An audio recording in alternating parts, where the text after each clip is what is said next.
So you witnessed a wreck, you witnessed something, and the police officer asked you for your ID. Why did they need your ID?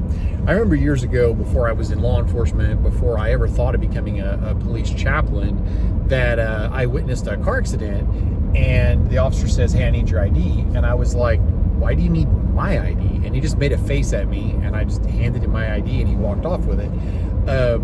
And I'm sure he was thinking, why does this guy have to make my job more difficult? But I was like, why do you need my ID? I'm a witness.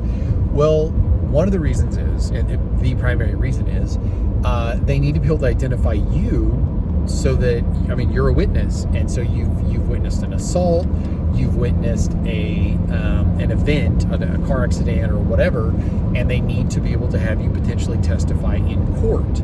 And so the same way that if you were involved in the accident, there's going to be an exchange of insurance information and they need to identify the people involved, you are a witness to the actual events as they transpired. And oddly enough, the people involved directly in accidents oftentimes lie.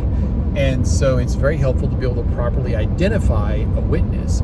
And I have many times been, as a civilian, many times, been identified and never actually called into court for that.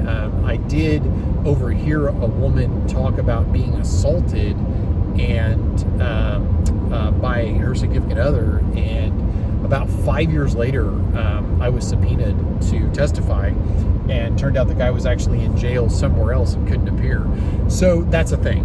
That is why an officer will ask you to identify yourself at the scene of something. Now, the funny thing is, I say funny, ironic, I've seen situations where somebody, I haven't personally witnessed this one, but a friend of mine was telling me about it, where he had a witness to a car accident, I believe, possibly an assault, but I believe it was a car accident, that when the person identified themselves and they handed across the ID, they actually had a warrant. That happens, or you'll respond to the scene of something and you'll have somebody who's actually the victim in that scenario, but then they'll end up with a warrant for their arrest that's 15 or 20 years old or something. So those things happen. They really do happen. But that's why an officer needs to see your ID. It helps them to be able to identify you for the purposes of the paperwork, so that if it does go to court, they know who they need to subpoena, or just they've got proper information about somebody who really did exist and actually saw the details. So God bless.